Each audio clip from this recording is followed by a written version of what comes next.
Hey guys, welcome back to Vertical Momentum. I'm your host, Richard Kaufman, also known as the Comeback Coach.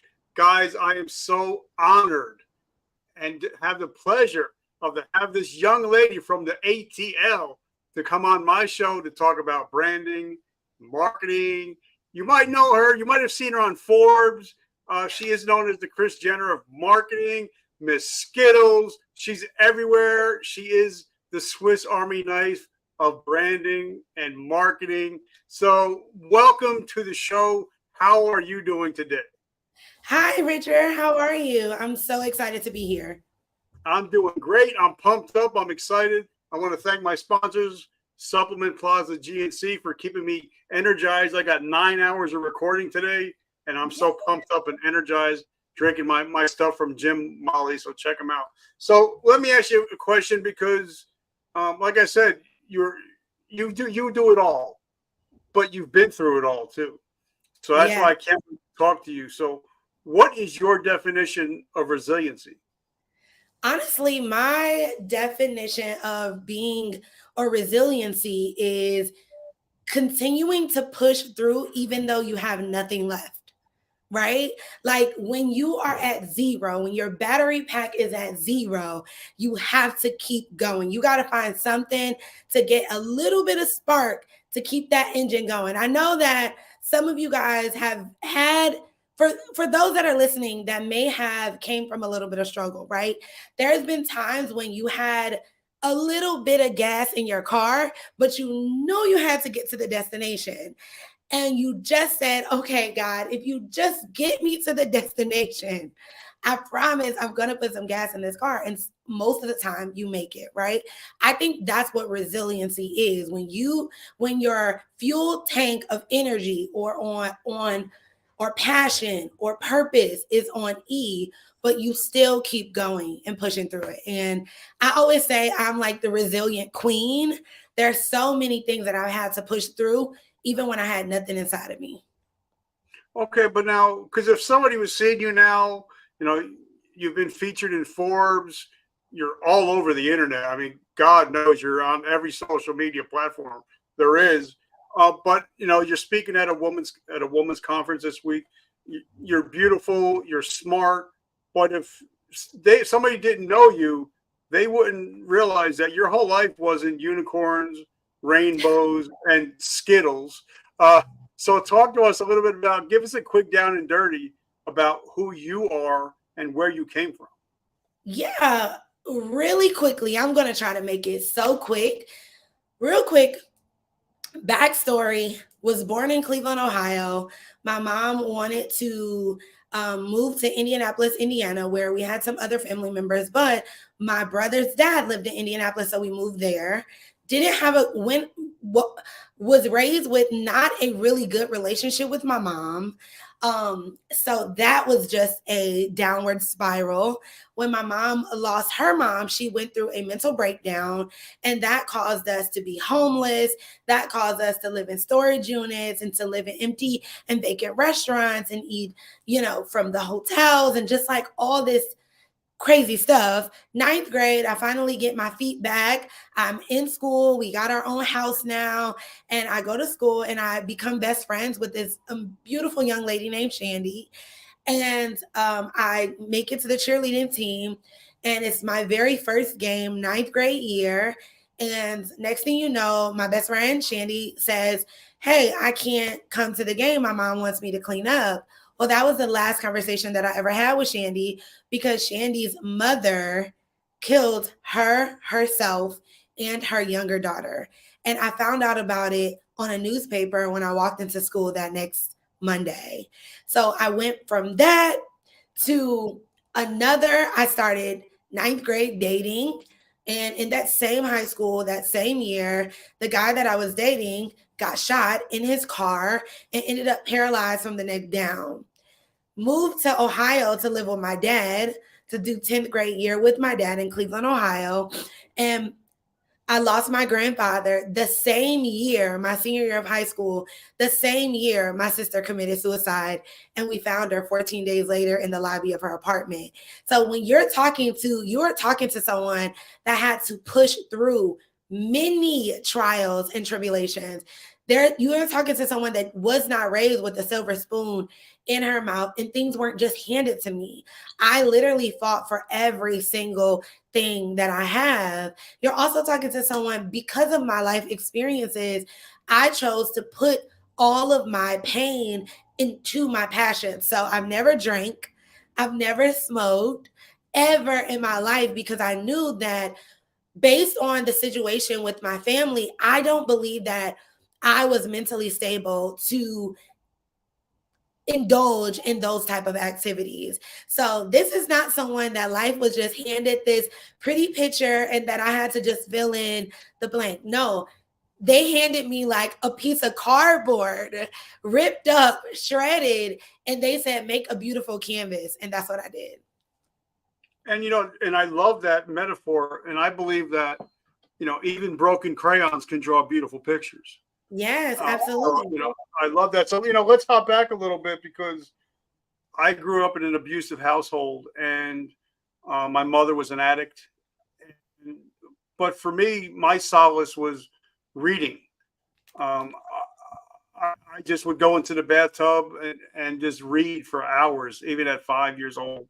And I think I've read over 6,000 books now. So, what was your solace? Because a lot of people have different ways of dealing with things. How did you deal with stuff as a child? Yeah. So for me, I became an artist. That is when I felt like, okay, I don't really want people to know my real story, but I can put it out in music, or I can put it out in poetry. So as of ninth grade, I took my first tour with a very big music band. And it was because through all the things that I was going through, I decided to put it in music and act like it wasn't necessarily my story. I felt like this is the way that I can express myself, because I can't talk to my mom. And at that time, my dad was in jail. So I couldn't talk to my dad. I can't talk to my mom because we don't have a good relationship. My brothers are just, brothering. And so I didn't have that expression. So I started to like write my thoughts into poetry, into music, and I took that pain onto stages. And that's how I feel like I I got all of the gifts that I have, which is marketing and branding. You have to be, as a music artist, like coming out from nothing, you have to be able to pull yourself together and show up in a certain way and be confident and be able to go on a stage and sing a song to people that have no idea who you are and what this song is. So it developed a certain level of confidence in me that I still believe that I attribute my success today to those middle school days when I was pouring my soul out on these stages with 20 people in the audience, just to share my story. Okay, so and I just want to talk about, because for me, suicide has affected my life and plenty of my friends.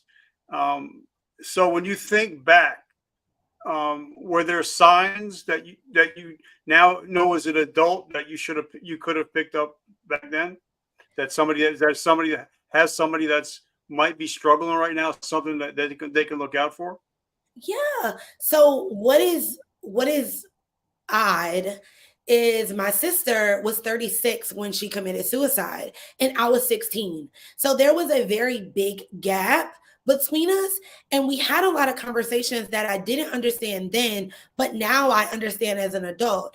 And her pain was wrapped into abandonment. Like she always felt like people came into her life and they may have told her, "Oh my God, you're amazing," or "You're doing all these things," and then abandoned her. And that's what my dad did in her life. He came into her life, obviously, as a little girl. And then my dad had a substance problem that obviously, me at 16, when I met my dad, he didn't have that issue anymore. So our viewpoints of our dad was so different, right? And so I think for me, we really have to do a better job of checking on people, right? Like we'll reach out to someone, "Hey, how are you?" Like very substance, very surface level. And they say, "Oh, I'm good." No, you really have to say, "Hey, how are you? I'm genuinely checking on you to see how you're doing during this time." be honest, right? And then allow them to give you an honest response. And what I think I wish our culture or our community would do a better job at is honestly talking about like giving solutions, right? Instead of being like, oh man, that's terrible. Or, oh, did you pray today? Or, oh man, you need to just take a day off. Like, actually give them a solution to get them out of the dark place that they're in. Even in entrepreneurship, when I started my business, there's plenty of times that I had very dark moments and very dark thoughts. While on the front face, people may be like, she's impacting so many people. She's inspiring the world. She's on this stage and traveling here and traveling there. The mind will tell you you're not doing enough. The mind will tell you you don't look good enough, or you're not happy, or this is could be better, or that could be better, right? And so having someone that genuinely checks on you and says, hey friend, wait, on Instagram, you look amazing, but how are you for real? And then genuinely saying, if I say, man, I'm not good right now, I'm in a dark space, oh, this is overwhelming me, or oh my God, starting this business and then having so many employees, and now their livelihood requires me to be successful or relies on my success, that's a lot of pressure. And a friend to say, wait, okay, let's break this down and let's look at it like this, right?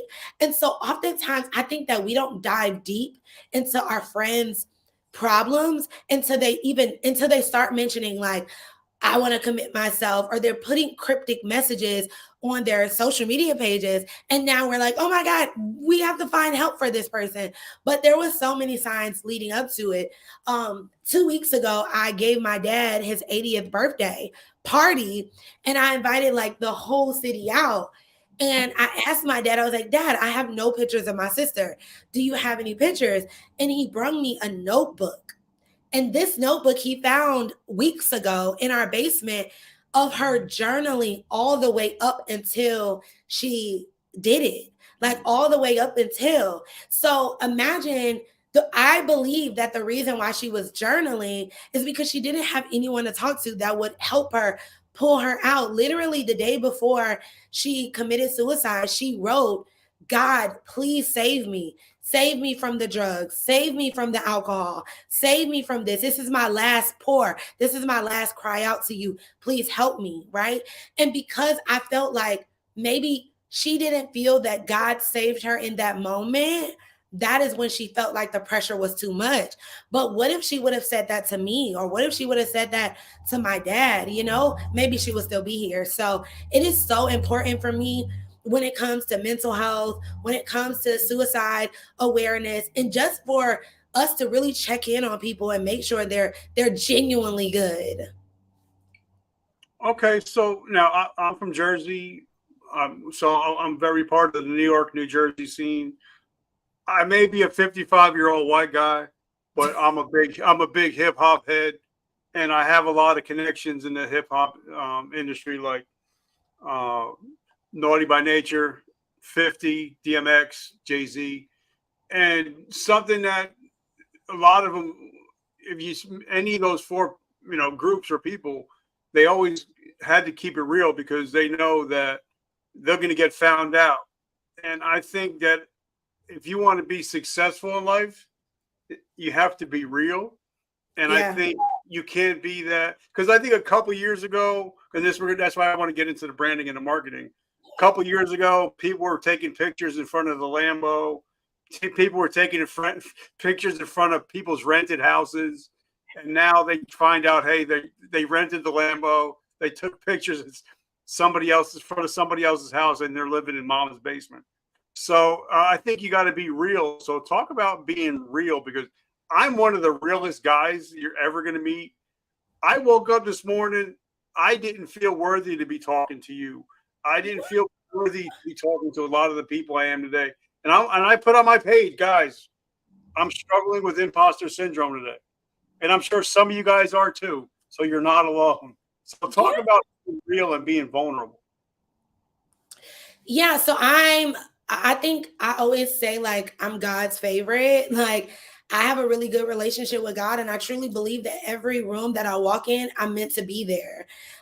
Last week I was there at South by Southwest, and we walked into a lot of big rooms, right? And one of my friends that was with me, she was like, girl, you just walk in this room, like, even if you're not on the list or even if you're not on the door. I was like, and she's like, we never have a problem. Like, as soon as you just say your name, then they just open the door for you, as if you're like, if they know that you are going to be there. I'm like, God, it made the intro before I even arrived. Like, that is kind of how I had to build myself up, because coming from where I came from, doors weren't open to me. It was not easy for me to get access to capital, access to influencers, or access to influence, or access to help, right? Or resources. So I had to believe in myself so much to know that when I get into the room, I am meant to be in the room, and I am meant to connect with the people that is here for me. And like, I'm so real.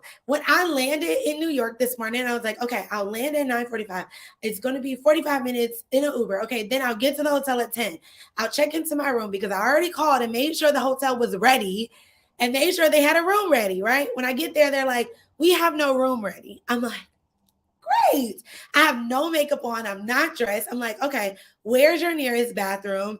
They have a bathroom and it says for anybody, right? Like, so that means men, women, whoever comes in. I like pull up my content light, stick it to the mirror, grab my phone, turn on the light, and I do my makeup and I get ready, because I know that I'm supposed to be on this podcast, right? So I think that authenticity, if you really live in authenticity, if you really live the true and best version of yourself, you won't become an imposter, because you have to remember you were handcrafted by God. Like, God made you exactly how you are, with the exact gifts that he needed to put into you for you to walk into any room and be confident, walk into any room and kill it, walk into any room and meet who you need to meet. And there is no one like you. There is no one in this world like you. And I used to always be so insecure as a music artist, because I didn't feel like I had the look, and I didn't feel like I had the sound, and I didn't, but that's what made me unique. And that's what made me special. And that's what makes me stand out. Oh, you have a nickname, Skittlez. What does that mean? Why is it this? That's what makes people remember me. I literally met Obama, and I was so nervous to meet him in college. And he was like, what is your name? And I was like, so nervous in the moment. I was like, my name is Skittlez. He was like, Skittlez? I was like, no. And I was like, it's not Skittlez, it's Mary. He was like, oh, Mary. He was like, well, where did you get Skittlez? And it started a conversation that I probably wouldn't have had. And he wasn't president then, he was running, and I was in a youth Democratic group. And guess what? 3 weeks later, he was on a Zoom. Well, I don't know, maybe a Skype call then, but we were on a virtual call, and I walked into the office and he said, is that Skittlez? So it's that type of thing that will happen, and you'll be like, oh my God, I'm so embarrassed that I told the potential president of the United States my name is Skittlez. But then I walk into a room 2 weeks later and he's virtually, and everyone turns around and is like, what? The president knows you? And I'm like, I guess. And so I think that it's so important to just be yourself. Be yourself. Also, one thing that I want to say is be the best version of yourself. Oftentimes we get stuck into, we become the version that we are today, and we're like the broken version, we're the sad version, we're the depressed version, we're the I want to give up version. No, become the best version of yourself. How would you act if you had $1 million sitting in your account? How would you show up? How would you dress? Okay, if you would wear blazers, if you had $1 million in your account, start wearing blazers today. If you would wear, if you would drive a certain car, if you would clean your car, if you would clean your house, if you had a certain amount of money, or if you were dating this person or living this way, act as if you would live it, because you will manifest that reality. right? Like you will manifest the reality of that. I don't think if you don't take care of your hoopty, God isn't going to bless you with the Bentley or the Maserati or whatever dream car you want. I think if you get into that hoopty every single day and you driving it, I remember I had this Kia and it was so like such a hoopty. I think I paid $1,500 for it as my first car in college.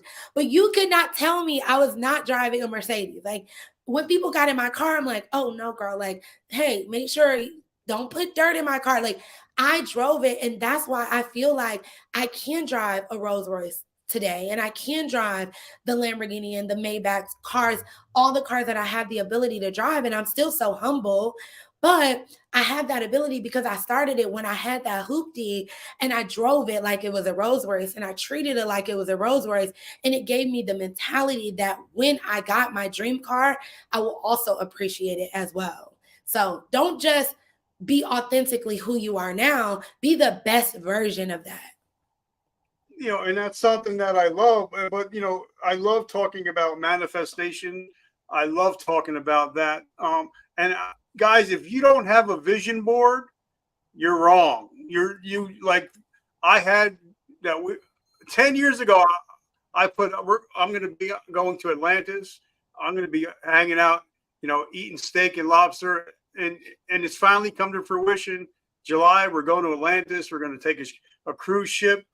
And the reason why I bring that up is because even if I go out to dinner with my family, even if I don't want the surf and turf, I'm getting the surf and turf because it reminds me, 30 years ago, I was eating out of a garbage can. Yep. But now I can eat the surf and turf. I can have the 2 lobster tails. And I realize if I can have the lobster tail here, I could have it in Belize. I could have it in Vegas. I can manifest that stuff. But if you're not, like you said, if you're not thinking that you deserve to have the best, like when I'm cleaning my house, I clean my house every day. I do the dishes, help my bride out. And I'm saying, Lord, thank you for my house. I got granite everywhere, but thank you for the beach house that's coming. Yeah.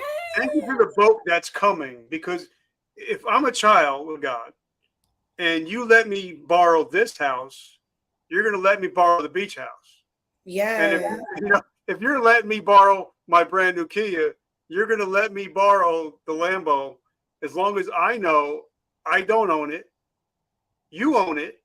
I'm just here to be a steward of it all. I can have anything I want as long as I'm a child of God, correct? Yes, yes. I'm so glad that you said that and you put that in perspective because I think that's what people don't understand.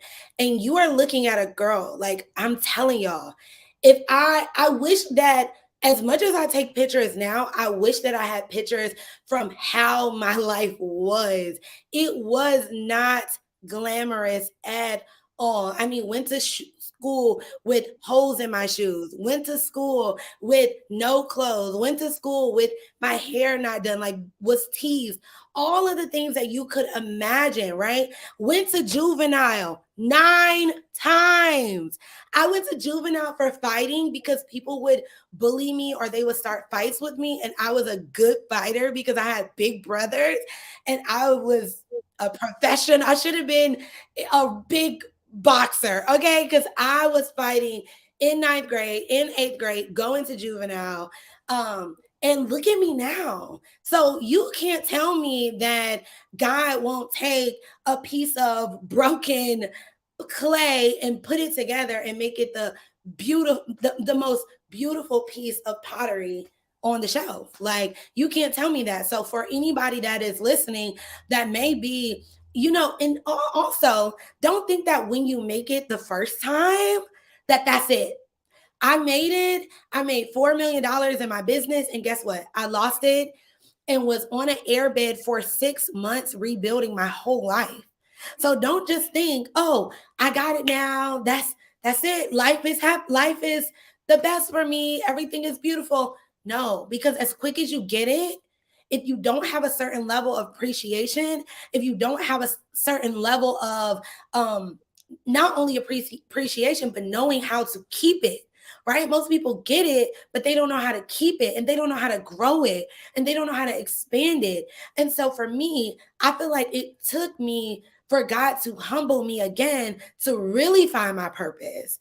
And that's when I found my purpose in marketing. Before, I was in retail, and I didn't really know my purpose. I was just like, I have $1 million retail business, and it's growing and it's scaling. But it wasn't until I got on that airbed that I really started to pray and develop my relationship with God. And he was like, okay, I feel like you'll be a good steward now, because you know what it feels like to get it and lose it. And you don't want to go through that. Like for me, I never want to experience that again. So I am such a good steward of what God has given me. Okay, so now let's talk about that, because a couple of weeks ago, I woke up. Now I have over, I think we're at 2 million downloads, 1,100 interviews. I woke up and Spotify deleted my whole account. And I lost everything. And then I prayed. I said, Lord, I said, what do I do? And he's like, son, you've done it once. You already know what to do. Do it again. So, even though you got 400, you got 4 million, you've lost it. You're sleeping on an air mattress. In the back of your mind, you realize, okay, I got God, and me and God are a majority. I know what to do to build it again, but now I'm going to build it back better. So you didn't get bitter, or you didn't stay bitter. You just got better.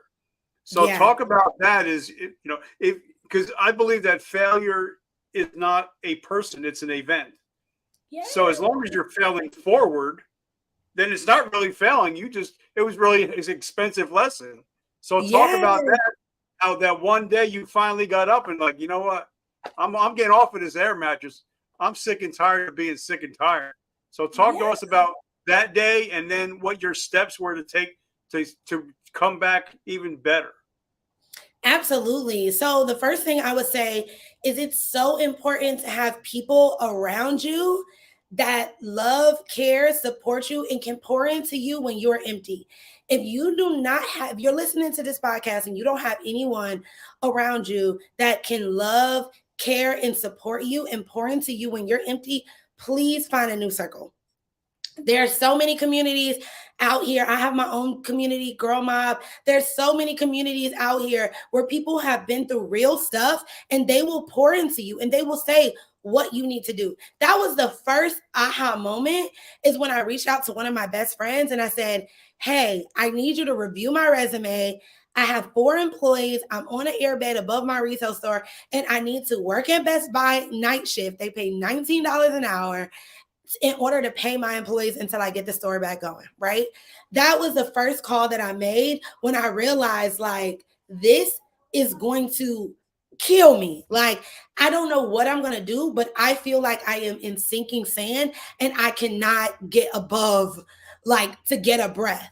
And so she said, Mary, if you build $1 million company, build another one. And then she goes to say, go on Periscope, share your information, share your story. You could write a book. You could talk about how you built your brand. You could teach people what you did right when you built your brand, a multi-million-dollar brand. You could teach people what you did wrong when you built a multi-million-dollar brand. You can do courses. You can do ebooks. She gave me the opened my eyes to the ability to be like, wow, I do have all this information. I'm not a failure. Yes, I may feel like I failed at this, but there's someone that can learn from me that hasn't even built a multi-million-dollar company, right? There's someone that could learn from me that is looking to start and grow their marketing. So why am I not pouring out my gift to others? And that's exactly what I did.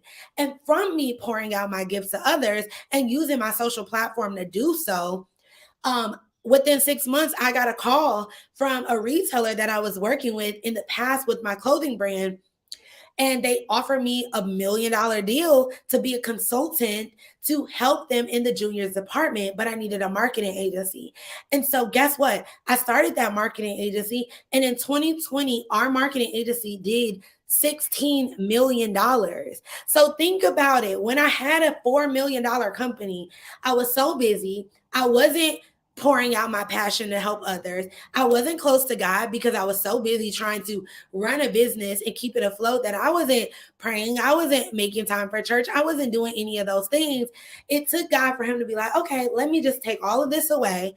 But I taught you a lot of valuable things in the midst of this.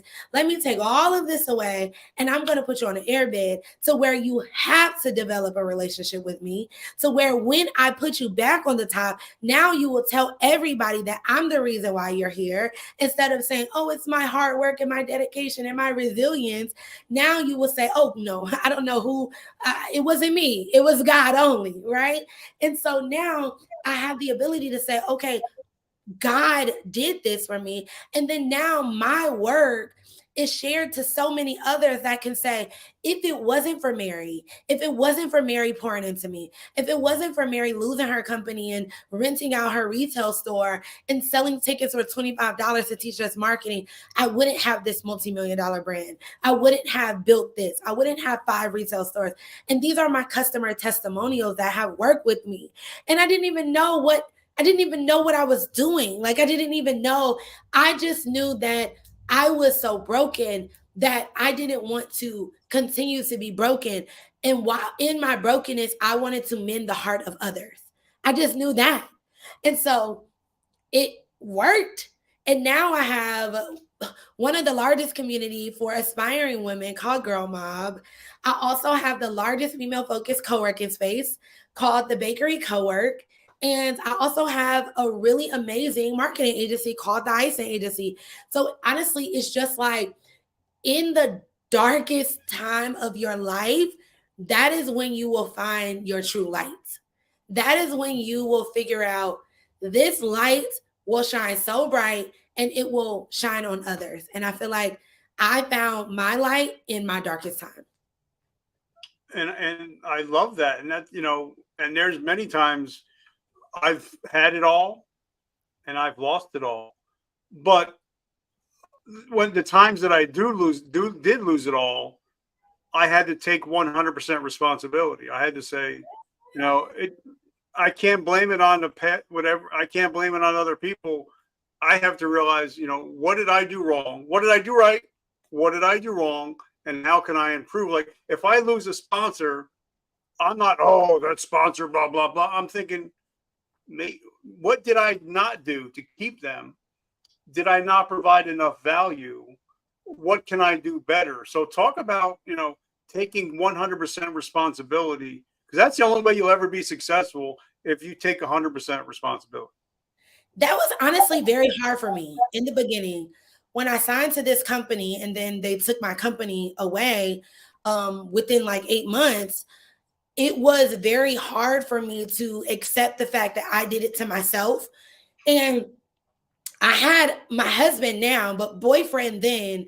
Once I got out of all of the mess, we were having a conversation and I was on the phone and I was talking to someone and I was like, yeah, they stole my company and they did this and they did this and they fired me and blah, blah, blah.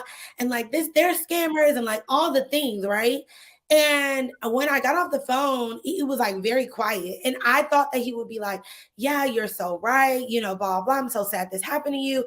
Even though he was my biggest support system throughout that time, he was like, babe, they didn't like steal your company, right? And I was like, yes, they did. Are you crazy? Like, they stole my company. He's like, you signed for it.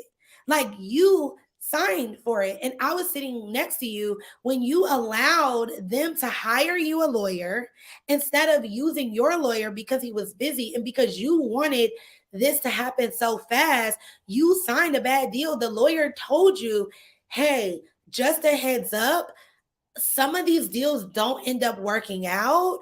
There's a chance that you may lose the company. And you said to him verbatim, oh, it's okay because like I will create something else. Like the money that I'm going to make from this deal, I would easily create something else. That was your response. And you're only as good as what you negotiated. And you chose to only negotiate these things out of the deal. And so they didn't steal anything from you. You didn't know your worth to negotiate for more. And it's a learning experience, but don't go around saying that they stole it when you yourself signed for it. And literally, that was a heart-wrenching conversation.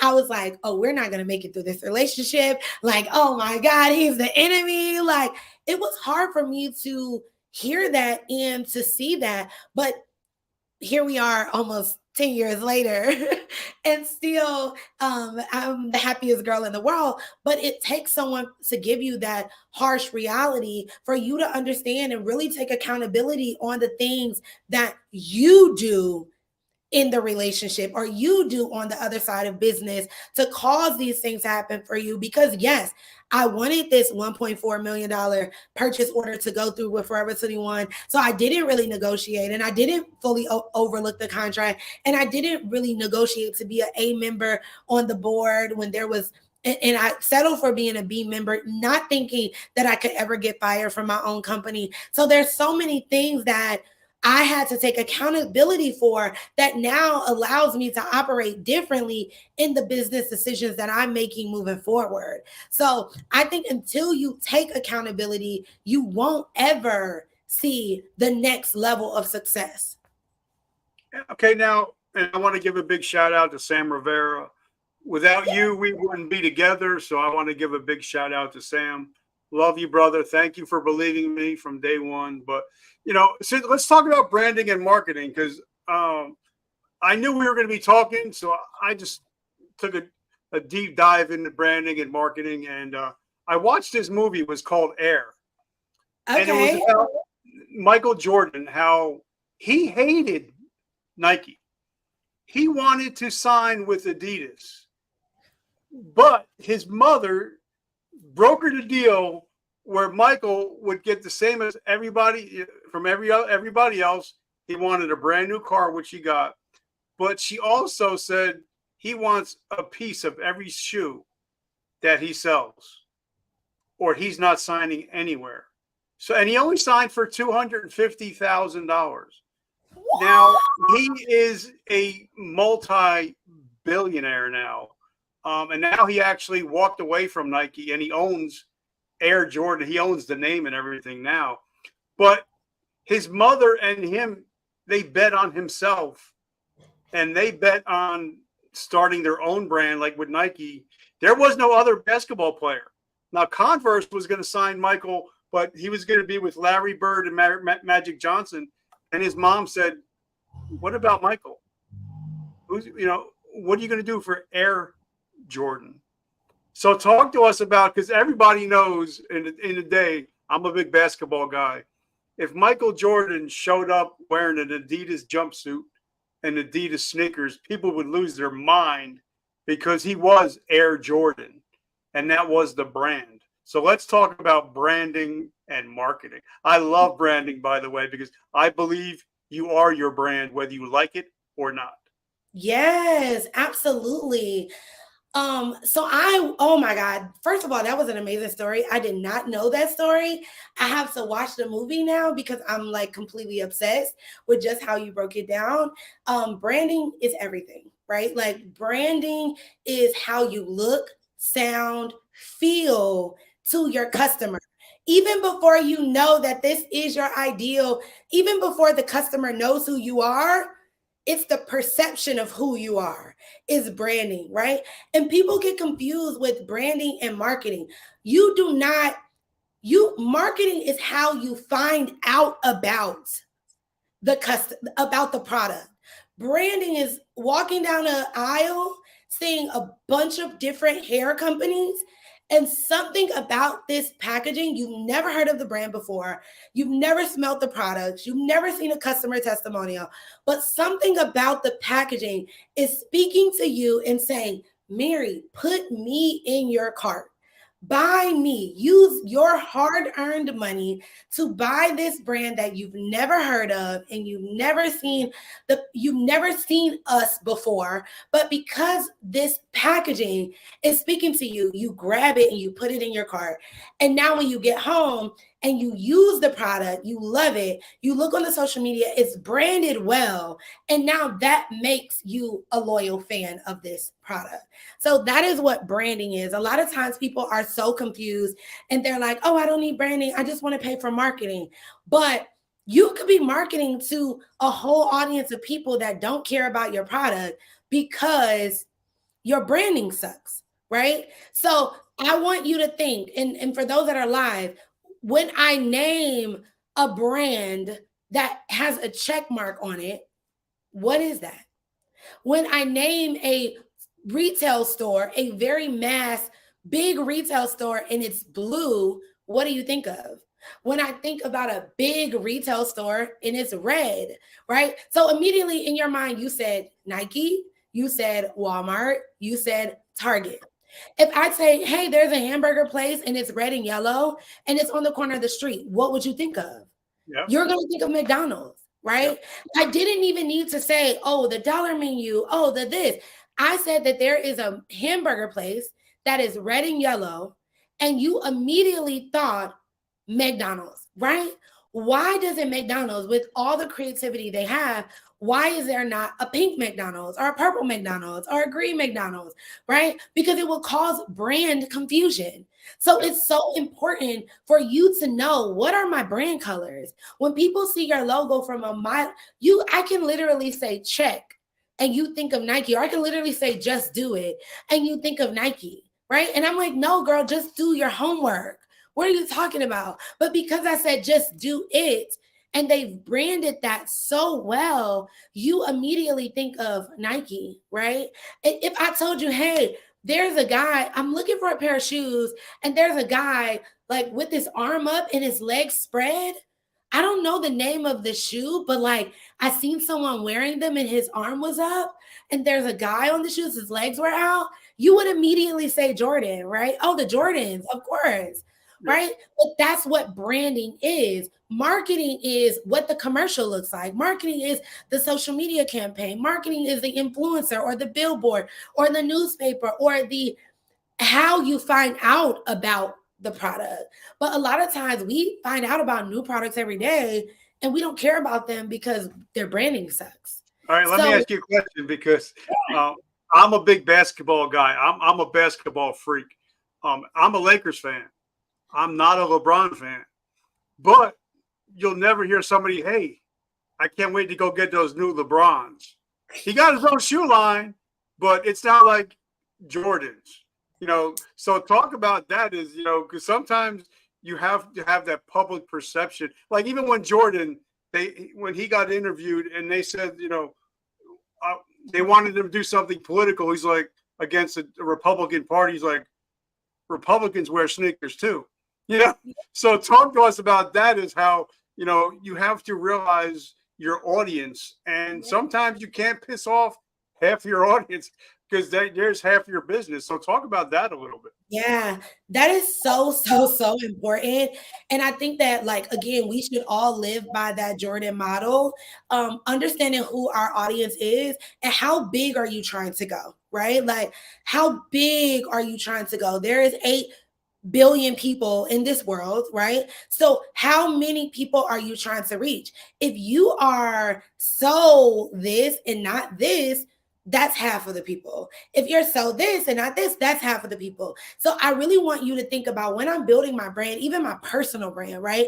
Like my personal brand is to impact millions and millions of women. So if I ever start to say, oh, well, it's only this religion of women that I like, or only this race of women that I like, wait, my goal is to impact women. So no matter what their religious or political beliefs are, religious or political beliefs or culture, I'm trying to impact the heart and minds of women globally, because we have these same problems, right? So I can't just heavily lean on one side or the other side. I think when it comes to Air Jordans, the one thing that they did really, really good in marketing is they made you feel in the marketing that the vague marketing that I remember, they made you feel that if you put these shoes on, you become a superhero. Like you could fly, right? Like you could do amazing things in these shoes, right? Because you want to be like Mike. Everybody wants to be like Mike. Everybody wants to be like Mike. And I remember the movie. What was that movie? Space Jam? Space Jam, yeah. Yes, and you like put the shoes on, and then like he had these superpowers. That is branding. That is branding. Like once you put the shoes on. So that may be the difference by why no one, or I'm not going to say no one because LeBron is my guy, but that may be the difference between the scalability from Air Jordans and LeBron. What was the messaging? Are you buying LeBron's? So wait a minute. Did you see Space Jam 2? I didn't. Nobody else did either, so don't worry about it. Oh, God. Look, I'm not getting into the politics. I love you, LeBron. I love you, Jordan. Hey, listen, I'm with whatever. But what I will say is if I was a marketer for LeBron's, I would have made a charity initiative, right? Because I noticed that LeBron, I feel like, especially in Ohio, there's a lot of disparate. There's so much going on in the world. I would have put a mission behind like Vans or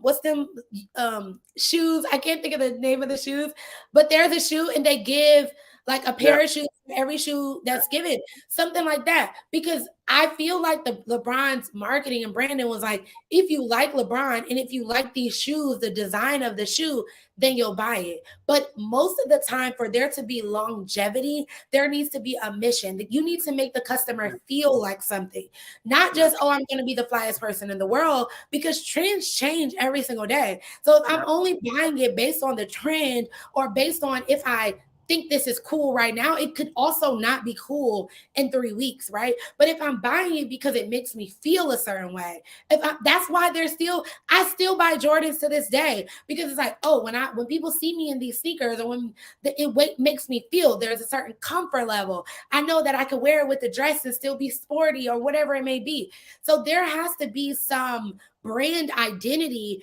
that is put into these influencer products, right? And I want you guys to really make sure that if you're hiring an influencer to pour into your brand or to be the face of your brand, that they are more than just popular, that people like them for a deeper reason, because popularity comes and goes. They could say one thing in the media tomorrow and everyone hates them, and they will also hate your brand as well.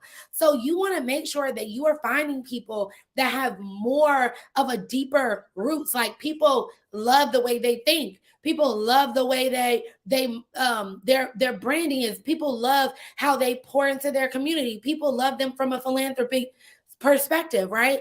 Therefore, the chances of them just becoming a one-hit wonder or an influencer that is here today, gone tomorrow, is going to be slim to none. So I think that's the difference of what I would have done with the LeBrons versus what Jordan has done for the legacy of his career.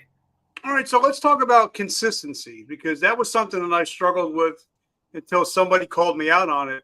I'm on like 35 different social media platforms. What? And at one point, every platform I was on had a different picture. Every platform I was on had a different theme, and then I had to go back and put my logo on every one. So whenever somebody sees Vertical Momentum, oh, I know that logo, or I know that logo. To where, like you said, if 1 week, Nike has Swish, and then the next week they have an X, and you're like, I don't get it. I'm confused. So talk about consistency in your branding. Yeah. So for me, everything about my particular brand is pink. So oftentimes when I show up to platforms, when I show up in rooms, I'm wearing pink. almost 80% of the time, I'm going to be wearing pink. If I'm at a room or if I'm on a stage or if I'm on a podcast that I know is going to get high visibility, I'm going to be in pink because I want them to see. They may not know who I am, but they're going to be like, that lady is in pink. I think I know her. Oh, she's the owner of the bakery. The bakery is also pink. My car is also pink. I think that is very important and I don't wear pink every single day, but I think when you have the assumption or the idea of someone, it should be branded with like, oh, I know that logo, or I've seen that, or I know who this brand targets, right? Instead of it being so just wild. I think consistency is very important. How you show up, how you speak, how you look is so important. There's so many artists that may book coaching sessions with me, and they're like, yeah, I'm so creative and I love artists, being an artist, and like one day I have red hair, the next day I have blue hair, blah, blah. I'm like, when you are touching new audiences, right? Like you're opening up for new audiences. Maybe the headliner has this unique audience, and then the next show you do, you're a completely different person. You look completely different. No one is going to remember you, right? So it's important. I think I love this example. Nicki Minaj. When Nicki Minaj came out, she had the short bang, the black hair, and the pink undertone at the bottom, right? And she wore that until everybody remembered her and knew her for this. Like Nicki Minaj with the cut bang and the pink hair. Like that is what she wore until she became a household name. And now she can wear everything because you know who Nicki Minaj is, right? I think that it's so important for people to identify with you a certain way over and over and over again. For me, a lot of people, they know my airbed story, right? Every single outlet that I go on, I'm going to share that story because it resonates. It's my real story, and then also may resonate with so many people. And guess what? I want the world to know that I built this company and lost it all, and now I regained it and built it again. So, what is the consistency that you're putting out into your branding? Do you think that McDonald's is $1 billion company now? They can now have $20 burgers if they wanted to. They could be a Five Guys. They could be a Shake Shack, right? But they consistent with the dollar menu. Because even with inflation, there's going to be something on that dollar menu, right? And so I want you to start thinking about how am I being consistent with my audience? Am I going to drop a new product every single month? Am I going to motivate this audience in this way every single month? How are you consistent? How are you showing up? What does it look like? What does it feel like to your audience when they experience you or your business? And I love that. But like you said, you got to be consistent and you got to put in the reps. Like I think we're up to like episode 1200, and if you Google vertical momentum, we're like the first 8 pages of Google. So I mean, but people, I'll be out with my family, and people look at me like, "You look familiar," and I'm like, "The vertical momentum." It's like, "Yeah, but that guy wears the hat." So I've become known to where even if I do public events, I'm like, if I'm not wearing a hat, I'm not going because that's part of the brand. But if I start showing up and interviewing you again, which I will interview you again, but now I show up in a 3-piece suit without the hat, you're going to be like, I don't get it. Yep. What happened? Yep. You switched up in the middle of the stream. So I think if, because a lot of times if you have a brand and then something goes sideways, you're going to lose all those people that followed you just because you tried to do something a little bit different, right? 100%. And I remember one example. I was hired to work with this rap group, and they were launching a new brand in PacSun, a streetwear brand in PacSun. And they had a release of like a after party after the brand launch. They wore someone else's brand to their brand launch. Like they wore Philip Line to their brand launch. And I'm like, whoa, this is going downhill. It is the first day of your launch and you don't have on your clothes, like you don't have on your brand apparel, you don't have on your branded apparel, and you're launching a clothing brand. And guess what? That brand didn't do well in stores. That Yep. brand didn't do well in stores because audience, we know when someone is just trying to sell something. And we know when they are really passionate about this brand, right? And so influencers everywhere, people that are starting companies everywhere, you have to be your brand. You cannot just put something out and expect people to just buy it because it's cute or it's cool. You now have to dive deep into like, okay, how am I living my brand? Yeah, and I love it. Even going back to hip hop, back when 50 started, and still even to this day, if he's not wearing a suit, he's wearing something 50. He's wearing G Unit. Then you had Jay with Rockefeller Records. Then you had Fubu. They wore their own gear. And I see that a lot of people, even podcasts, I'm like, do you have any T-shirts, hats, coffee, books? They're like, yeah, we got nothing. I'm like, because if I send something out, I'm gonna, like, when we hang up, I'm gonna get your mailing address. So I'm gonna send you something out. But if I wear something, okay, that's cool. But if you rock something of mine and put it on social media, it's gonna, because I believe that, and you should wear your own gear. I don't leave my house unless I'm wearing some of my gear. Wow, that's amazing. I love Jordan, but Jordan's not paying my bills.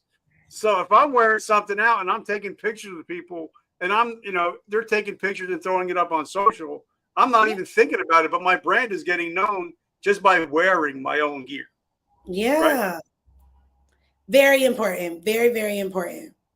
All right. So last questions I have is, I help people. I just don't launched a course about how to start a top rated podcast and make money off it. Like Johnny Manziel said, got to make the money. And I talked to a friend of mine and we were going through his analytics. And the first question I asked him, I said, who do you think your perfect avatar is? And he said, probably a 45-year-old male. And we went through his analytics. His perfect avatar is a 37-year-old female. 73% of his followers were females. And I'm like, so if we didn't talk about this and you didn't go through your analytics, you're blowing 7 out of every $10 you're spending on advertising, you're just throwing it away. So talk about your analytics and then marketing to your analytics. Yeah, I definitely think that you should know who your target market is. You should have your customer profile like engraved in your brain.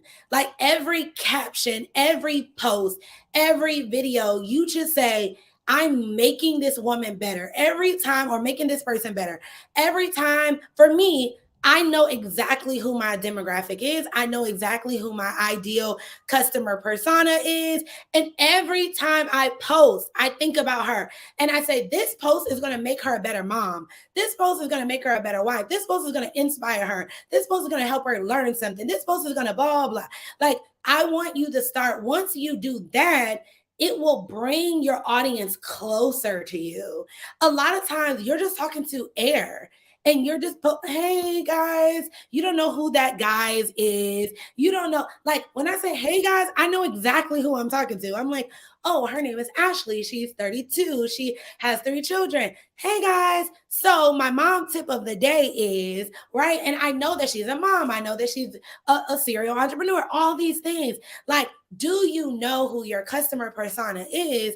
Because if you did, you would know the type of ad that they're looking for. You would know their competitors. You would know where she's currently shopping. You would know all of those things. I think it's so important for you to really hone in on who is that customer persona. And like for me, I always tell people it should be 3 different type of people in different aspects of their life. So one of my customer personas, she is in college, or maybe in high school looking to be inspired to get to where I am, right? She doesn't have the husband. She doesn't have the children yet. That's one of my customers. The second customer is getting out of college. She's starting her business. She maybe has kids, or she maybe has a husband, or she maybe is trying to have kids or a husband, right? That's the second person. The third person is she has scaled her business. She is doing amazing things. And life is now, she has children, she has the husband, or she has children and no husband. But she now feels like a peer to me. Like now I can call her and be like, girl, what strategies are you using to grow your business? I can't say that same post. If I make a post that says, hey, what strategies are you using to scale your business? I'm only talking to this one customer persona. I'm not talking to the girl that is just now starting her business. I'm also not talking to the girl that is inspired to start her business. So you have to have 3 different people that you can help along your journey, because they will now grow with you, right? The girl that is in college struggling and is aspiring to be me, she can't pay me $10K to work with my marketing agency. But the woman that is now scaling her business and that came from this to this to this can now hire my agency and pay over 10K, right? So it's all about, but that doesn't mean that I don't offer a product to the girl that is starting. That's why I have Girl Mob, right? And then the girl that's in the middle, that's why we have the bakery co-work. And for the women that's up here, we have the icing agency. So you can still find a way to service each of your customer personas, but your content will help them throughout their different places in their journey. Okay, so let me, last question is, this is a teaching podcast. So say if you go back and you're laying on that inflatable bed, and some young lady comes and says, let me take you out to lunch. These are the top 3 things you need to do to be successful.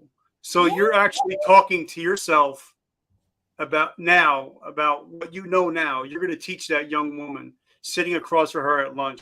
What would you tell her are the three most important things to do to get herself off the ground and back up and being successful? Yeah, the first thing I would tell her to do is believe in her information that she has inside of you and sell a service, right? So if you're a great cook, if you are the best chef in your family, sell that to other people. Hey, I can do meal preps, or I can do this. Sell what you can do with your hands, your mind, and your body. Only you, right? I had a retail business. So guess what? Every single $1 that I got into the business, I then had to give it to someone else to manufacture, to buy the t-shirt, right? Then I had to give another part of the dollar to someone else to print the t-shirt. Then I had to give another part of the dollar to someone else to add the label to the t-shirt. Then I had to give another part of the dollar to ship the t-shirt. If I was on that airbed, I would have created a service-based business where I am the only person that is responsible for the work and the revenue, right? That's it. I don't have no employees. I'm going to do the work and I'm going to get the revenue. And then as I grow and scale that service, I'm going to bring in lower tier individuals to help me with the service. So maybe I'll go on Upwork, maybe I'll go on Fiverr, maybe I'll find a couple of friends that can help me that are graphic designers, and we can, I can give them a small portion of the pie to be able to like grow whatever it is I'm trying to do. So that's the first thing I would tell you is, what are you great at right now that you can do with your hands, with your mind, and that's it. No other people you have to pay. I can talk to you about marketing. I could talk to you about branding. I can do an iPhone photo shoot for you. I can be your content creator for a day. Like, think of the wildest things that you love to do. How could someone pay you to do that, right? Babysit. I could babysit. I could dog sit. I can drive my car. I could be a chauffeur. I could be a concierge. What is it that you can do yourself to make money? The second thing I would do is, now that you identified with what it is you want to sell or what it is you want to make money from, identify who is going to pay you and where do they hang out. Okay, I am going to be a chef, right? But I'm not just going to be a chef. I want to meal prep because I can make one like dish and I can make tons of it and I can sell it to multiple people. So where are all the healthy people hanging out? The gym, right? Are all of the healthy people hanging out at the juice bars, at GNC, right? Like where are all the healthy people hanging out? In the Facebook groups of fitness workers or fitness people or healthy groups or whatever, right? I'm going to now create an offer that is literally so good that they would have to buy it. Like 10 meals for $100. I don't know. I'm going to go to the gym and I will stand outside the gym in my car and have little cups of my meal preps and say, hey, you're leaving the gym. Here's a protein meal. Here's a little sample of this meal. I have 10 meals for $100 and you can get it in 7 days, right? I'm going to walk directly into my customer. They've already tried the food. They're going to be like, okay, where do I sign? Where do I sign? Where do I sign? I'm going to go to the juice bar. They just got a healthy juice. Would you like to try my salmon crab cake that's 30 calories or 10 calories with kale salad on the side? And we have this meal prep. So I already know what I'm going to do. Then I know who I'm going to sell it to. The next thing is, once I deliver the product, I'm going to get customer testimonials and I'm going to start an Instagram page, a social media platform, a social media channel of me documenting the process. I'm going to put my tripod up outside of that gym every Monday when I know all the classes are busy on Mondays or Fridays or whatever. I'm going to put my tripod up and document me handing samples out, signing new customers. And people are going to, one, appreciate that you shared the journey and see your hustle, your grind, your resilience. And they're going to now say, okay, I want to sign up, right? And then after you've done that for some time, I'm going to now raise my prices, hire people, and create a scalable business. And I love it. So that's usually my last question, but I got one more for you, just because I know you're a lady of faith. Because right now the world's in a bad place a lot of times. My world is great because I believe we're living in the greatest time of all. And, my Lord and Savior, Jesus Christ, he's always looking out for me. But a lot of people are out there struggling. So if there's somebody out there struggling right now with their faith and need a little bit of hope, and I believe that, even God said, I believe that if you don't feel close to God, you're the one that moved. So if there's somebody out there struggling with their faith, what would you suggest to them if there's somebody out there struggling with their faith right now? Yeah. So the first thing I'm going to say, and I'm looking at my phone because I want to give them 2 books. So there's 2 books that I want you to get that helped me this year develop a stronger relationship with God. One of them is In God's Presence, a daily devotional. I'm writing this down. So by Bridget Marie. That's one of the books. The second one is 100 Days to Believing Bigger, or 100 Days in Believing Bigger by Marshawn Evans. Those are 2 books that really strengthened my relationship with God. Okay, guys, I am a PK kid, right? Like my parents and my godparents were pastors or ministers. And when you grow up in it, you kind of don't want to be in it, right? Because it's so much. And also what I feel like my parents didn't do is they don't explain it to you in a way that God is digestible. Like it made it feel like he's this big sorcerer. And like, if you do bad things, he's gonna like come down and like strike you down and like all these things. And I lost my faith in God because I truly believe if God was real, why am I struggling? If God is real and my mom is a minister and my mom is in church every day and my mom is doing Bible studies and preaching the word of God, why are we homeless? Why don't we have food? Why? Like you need to, like, I don't understand. The people that don't are not cool with God, like the drug dealers or the people that are, I see them in nice cars. Like I see them have really good things. Mom, I don't know if this relationship with this God you talk about is really stable because we don't have anything, right? And it wasn't until, and that was kind of like my perception. Like I knew of him. Yes, I went to church, but I didn't understand his works until I got on the airbed. And I was like, I literally felt him talking to me and having conversations. And like, for the people that are not religious, don't think we're crazy, but it was those conversations that pushed me and motivated me. And then I kind of was like, wait, am I hearing a God? Like, I don't know what's going on.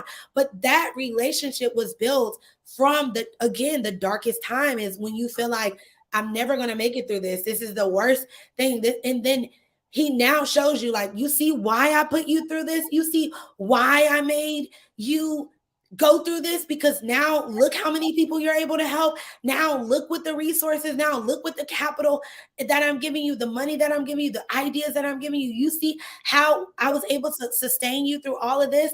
And so for me, if you are going through a dark time right now, you have to find a way to make God digestible. Like go on TikTok and find an influencer that talks about God and makes it digestible. Get a Bible that's not like, so difficult. Because like sometimes when you're reading the Bible in its truest form, it can be like over your head. You're like, what are these words? Like you have to have the Bible, the thesaurus, the dictionary to even make sense of it. But get a Bible that's digestible. And then you're like, whoa, wow. He was saying this then. So imagine how if I use this towards my life now, I think for me being a PK kid, I had to find the relationship and digest it for myself. I had to say, okay, what does this scripture mean for me? I also had to find a church home where the message was digestible as well, because I came up in a certain type of church where he's just preaching from the Bible. And I don't know, like he's like Galatians and naming all these people in the Bible. And I'm like, okay, I don't know. And leave church. And I'm like, I have no idea what the message was even about, right?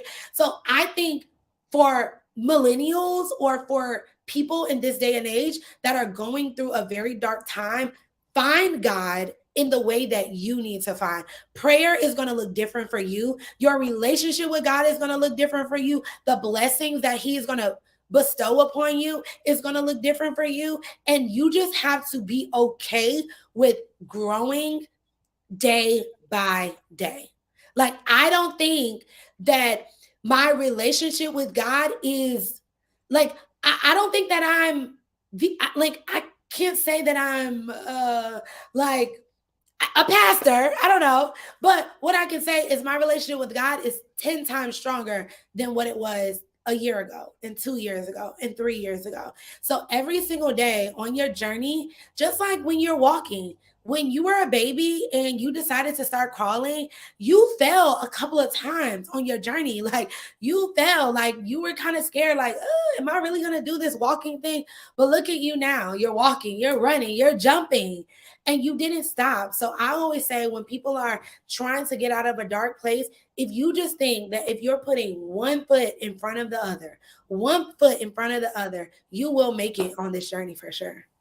And I love that. And guys, one last thing I'm going to say about it. If you're struggling, get a Bible and just read the red words. Read the red words and you'll be all right. You ain't got to worry about the rest. Just read the red words. So now how do we find you? How do we support your mission? And if we're a female out there that wants to be mentored by you, how do they go about that? Absolutely. So you guys can find me on all socials at Miss Skittlez, MZSKITTLEZ.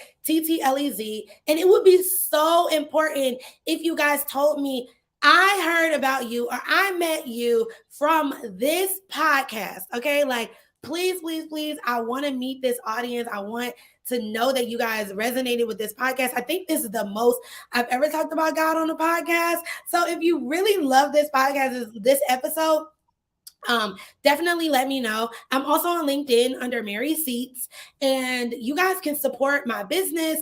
My digital community is the largest one for aspiring women. It's called Girl Mob with a U, girl, GURL, because yes, we're a bunch of girls, but the focus is on you when you get in Girl Mob. And then we have the largest female focused co-working space called the Bakery Co-work. So if you are in Atlanta and we're expanding, we also are raising capital. So if you're like, man, I like this girl and I want to invest in her and I want to pour into what she's doing, find my email, send me an email. We are on our seed round, which I'm so nervous about, but I'm excited about as well. And yeah, I'm so excited to work with you guys. If you need branding and marketing, send us a message. The Ison Agency, we work with clients worldwide, and I can't wait to work with you. Thank you so much for this podcast. And where are you appearing? Where are you speaking at this week? Yeah, so this weekend or this week, I am in New York at the Female Founder Summit. And so, guys, make sure you check her out at the Female Founder Summit. So, guys, as you know, I always end with this. I'm a big Joel Osteen guy, and I believe his words that we have a choice to be a victim or be a victor. And if you listen to this show, you're a victor of your future and your present. You're no longer a victim of your past. So thank you guys for always showing up. Ms. Skittlez, I'm so grateful for you. Thank you so much. This was probably one of the best conversations I've ever had in my 1,200 episodes. Wow. Oh my God. Thank you so much. I'm sending so much love to Jersey. I'm giving you air hugs as if I could hug you in person. Thanks so much, Richard. This was amazing. I love it. And Sam, thank you, brother. Thank you so much for everything you do for us. Have an amazing week. And guys, remember, vertical momentum. The only way to go is up. Love you guys. Have a great week.